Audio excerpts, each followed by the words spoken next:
Chers amis, je sais ce que vous vous dites, ça fait longtemps qu'on n'a pas vu de sélection de montres vintage et de collection chez les Rabilleurs et Joseph Bonny.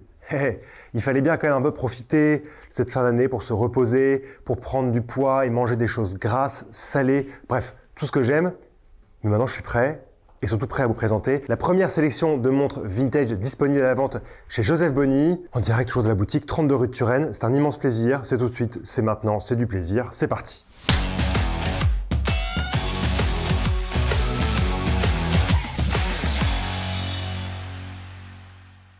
Aujourd'hui, chers amis, une sélection de 11 montres vintage et de collection qui ont été révisées, qui seront donc par conséquent garanties par nos soins afin de vous apporter le plus grand plaisir possible. Parce que oui, acheter une montre de seconde main, une montre de collection, une montre vintage, vous l'appelez comme vous voulez, ça doit rester du plaisir et pas forcément cet éternel investissement. En tout cas, on vous propose des montres qui sont de belle qualité avec toujours des petits détails graphiques qui nous font bien plaisir et toute l'histoire qui va derrière.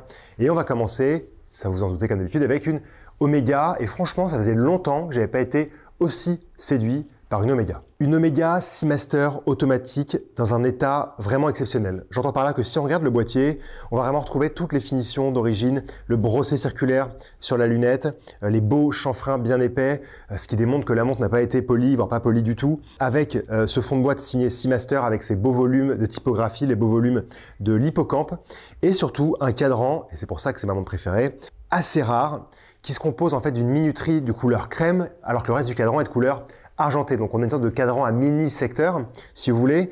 Tous les points tritium luminescents sont présents et correspondent à peu près à la patine des aiguilles. On a vraiment une montre qui est dans un état original, un très très bel état. Le verre est signé Omega en son centre.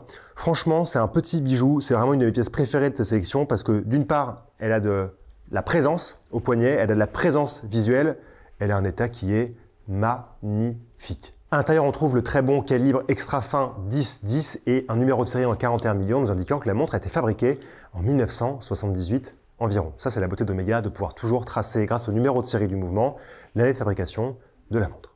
On continue cette sélection avec une icône de chez Omega qui n'est autre que la célèbre Omega Dynamic, ici dans une petite déclinaison de bleu fantastique. C'est Omega Genève Dynamic, elles ont été créées en 1967 par la collaboration d'un travail d'élite entre Robert Forster, qui est directeur commercial d'Omega alors, et le dessin de Raymond Thévenaz, jamais oublié ça, l'élaboration du boîtier par Fontana.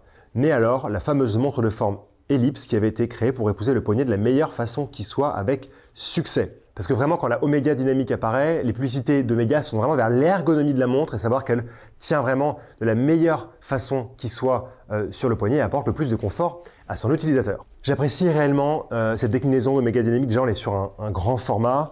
On a la date à 3 heures. On a un cadran qui est bleu, gris, qui tire un peu sur le violet, soleillé central évidemment, et cette très belle aiguille des secondes bleues qui vient bien contraster avec tout le reste, et ces aiguilles des heures et des minutes qui sont à la fois blanches avec de la matière luminescente et noires sur le début de l'aiguille. Ce que j'aime aussi sur cette montre, c'est vraiment qu'on a toute cette petite peinture au tritium au début de chaque index. Vraiment, c'est une montre qui est pleine de jolis détails. On remarque qu'elle est dans un très très bel état parce qu'on a encore la finition brossée, soleillée sur la lunette, la couronne signée Omega, évidemment le bracelet d'origine signé Omega qui vient se mettre, vous savez, avec ce système très particulier où vous avez sur le fond des dynamiques une bague en acier qui vient se visser et tenir le bracelet qui soit en acier ou qui soit en cuir. Une montre avec une très discrète et très jolie patine qu'on apprécie beaucoup à la fois pour son histoire mais également pour son combo couleur qui, j'avoue, nous fait un peu craquer. On ne dira jamais assez, mais dans le monde de la mode, du chic et du charme, les deux villes au style distingué et la finition soignée symbolisent l'élégance du classicisme le plus sobre à la fantaisie du meilleur goût. C'est la phrase de Marc Orichon à propos de la collection de villes. Et ici, on en a le témoin le plus intéressant. On a le plaisir ici de retrouver une Omega de ville qui est vraiment fine, mais qui a en fait une, comment vous dire, une espèce de grande ouverture de cadran avec ce cadran qui est très très légèrement brossé verticale et simplement le logo Omega en applique, ces jolis rectangles en applique argenté pour les heures, la belle typographie qu'on apprécie pour le Omega, le automatique et le Deville, et surtout à l'intérieur, le très beau calibre automatique 10-12 extra fin avec un numéro de série dans les 36 millions qui place cette montre à peu près autour de l'année 1973. On a un cadran qu'on appelle no tritium puisqu'il n'y a ni bille de tritium dans les index et les aiguilles ont juste une légère peinture noire mais pas de tritium, donc à l'époque on peut uniquement lire l'heure la journée et pas la nuit. Mais vraiment une très très belle pièce dont vous saurez apprécier, j'espère, toutes les finitions et vraiment cette finition de la bande de carrure du boîtier qui est brossée, qu'on retrouve sur les cornes également, qui prouve que cette montre finalement est dans un état qui est vraiment similaire à l'origine et qu'elle a été très très peu touchée, ce qu'on apprécie toujours forcément. On ressaute à nouveau dans la famille Seamaster pour la prochaine montre de cette sélection. Vous savez, la famille Seamaster, elle est née à la fin des années 40, en 1948, de mémoire, de cette volonté finalement de transformer un peu toutes ces montres qui étaient faites pour le quotidien, mais un peu étanches, un peu solides, héritées de la Seconde Guerre mondiale, mais pour des versions civiles après la Seconde Guerre mondiale.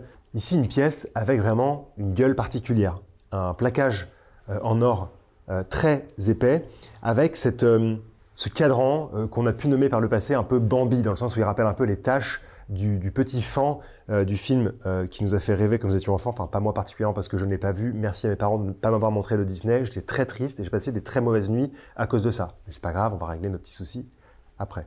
Bref, une pièce qui est de toute beauté parce qu'elle a une sorte d'oxydation homogène, à la fois sur le cadran mais aussi sur les aiguilles. Une pièce d'une grande simplicité qu'on apprécie beaucoup avec son mouvement mécanique à remontage manuel dont le numéro de série nous ramène aux environs du début des années 1960. Vous savez maintenant que le nom de Genève apparaît sur les cadrans d'Omega à partir de l'année 1953 pour faire référence à des montres particulièrement soignées et luxueuses. Ici, j'ai le plaisir de vous présenter une Omega qu'on a le plaisir d'avoir souvent en collection chez Joseph Bonny, parce que c'est une pièce qui a encore été produite dans de nombreux exemplaires. Par contre, les exemplaires avec des jolies finitions d'origine, avec une belle patine et avec vraiment une qualité soignée parce qu'elles ont été respectées, sont plutôt rares sur le marché, donc on est toujours heureux de vous les proposer. On apprécie beaucoup cette Omega Genève par justement son boîtier, C-case, tonneau, appelez-le comme vous voulez, avec ses finitions soleillées, bien brossées, bien marquées sur la lunette, ce qui fait que la montre n'a pas été beaucoup polie. On a ce cadran soleillé argenté avec ses gros index rectangulaires avec une délicate pierre noire sur le centre. C'est un cadran tritium, donc on a ces petites billes de tritium au niveau de tous les index et au niveau des aiguilles. Ici, ce que j'aime beaucoup, c'est que tout cet écosystème est juste dérangé par une petite date à 3 heures qui lui va très bien. Aussi, ce qu'on apprécie avec ces montres-là, c'est qu'elles ont une relative et belle finesse. Une fois au poignet avec un petit bracelet de ce genre qui rappelle les tissus de vos plus beaux costumes, je vous assure que ça fera la différence. Je vous propose de couper un petit peu cet élan d'Omega parce que oui, vous savez qu'on adore les Omega, vous savez qu'on aime en présenter, on sait aussi très bien les réparer, donc parfois quand au bout de quelques années on a des SAV, on sait toujours bien s'en occuper. Peu importe, on va couper Omega avec une Certina neuve de stock. On a eu le plaisir de trouver cette Certina qui a vraiment un charme fou, un boîtier de très bonne taille, carré avec les coins arrondis, un cadran brossé, bien marqué, avec ce bleu profond qui s'est joué à merveille avec la lumière. Ce qu'on aime évidemment, c'est le contraste entre l'utilisation d'un blanc laqué à la fois pour les index, chiffres romains et les aiguilles, et justement ce bleu du cadran. Détail assez dingue sur ce bracelet qui est entre un vert et un marron et qui est aussi neuf de stock signé Certina. On a en fait la partie sous le bracelet où on a justement le poinçon Certina en lettres argentées qui est bleu. Et ça, c'est un beau détail pour rappeler le cadran. À l'intérieur, un mouvement mécanique à remontage manuel signé Certina. Et on a même la couronne signée Certina. Quand je vous dis que c'est une petite pépite neuve de stock, il faut prendre ce que je dis pour argent comptant. Également, c'est Certina qui est sa boucle d'origine. Donc voilà, une montre qui a de la présence, une montre qu'on ne voit pas les attaches du bracelet parce qu'elles sont juste en dessous de la montre.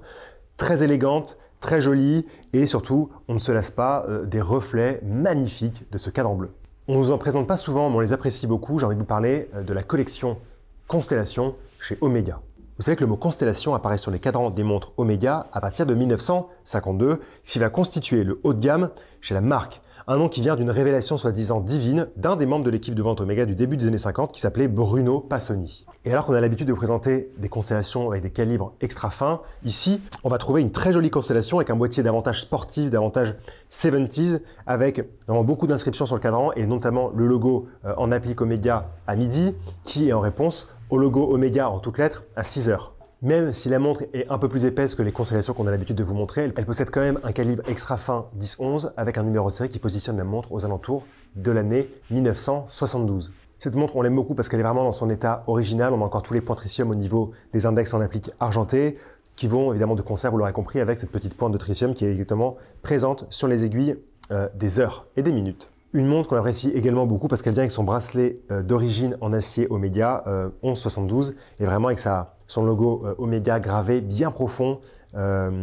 sur la boucle, ce qui montre que la boucle n'a pas été polie ou très peu. Donc voilà, une montre dans un très bel état, relativement fine, un peu plus sportive que celle d'habitude extra flat qu'on vous présente, mais très agréable. J'avais le plaisir tout à l'heure de vous présenter une Omega Genève mécanique à remontage manuel avec ce boîtier C-Case dont je vous vantais les mérites de ce brosset soleillé de lunettes. Eh bien, j'ai exactement la même, mais cette fois en version automatique et vraiment magnifique avec son bracelet Omega en maille milanaise d'origine. Une pièce cette fois qui présente un cadran Notricium, j'entends cadran argenté soleillé qui possède des index en applique sans petit point tritium derrière et avec des aiguilles qui ont été revêtues de peinture noire très légèrement, donc pas un cadran lisible la nuit, mais une pièce dans un très très bel état avec un brosset vertical sur la lunette, un beau boîtier, très fin aussi malgré le mouvement automatique à l'intérieur et surtout le bracelet avec boucle déployante signé Omega. Ça vraiment j'aime beaucoup ce côté d'une grande boucle déployante, bien lisible avec surtout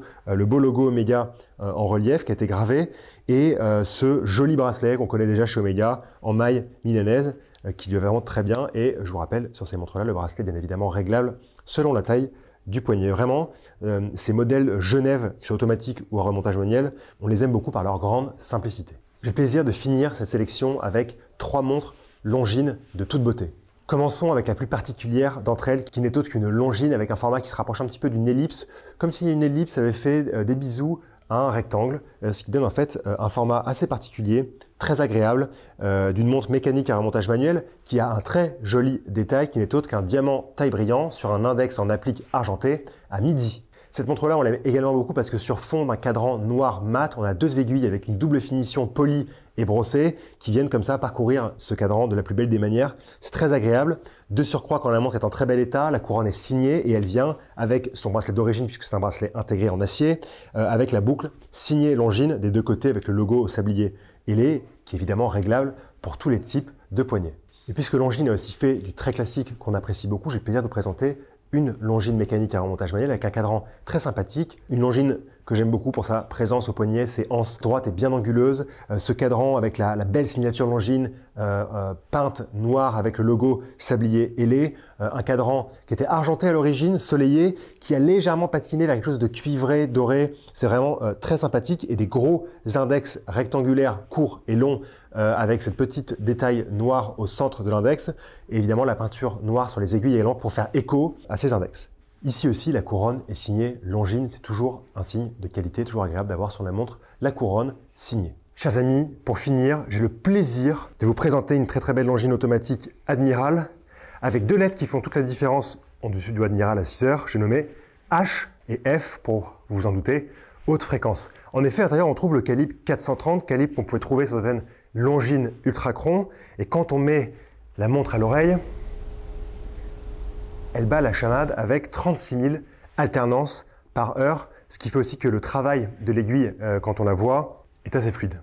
Une montre très élégante avec son cadran brossé vertical, ses index en applique et pierre noire, ses 2 aiguilles fil très très fines, noires également, et cette seconde presque aussi large que les aiguilles, qui donne vraiment beaucoup de corps à cette montre et qui la met en danse avec ce calibre à l'intérieur très spécial qu'on apprécie beaucoup. Franchement, c'est une pièce que j'aime parce qu'elle a beaucoup de présence au poignet malgré un diamètre plutôt restreint, une couronne signée Longines et surtout vraiment ce côté haute fréquence dans une montre qui n'est pas signée Ultrachron.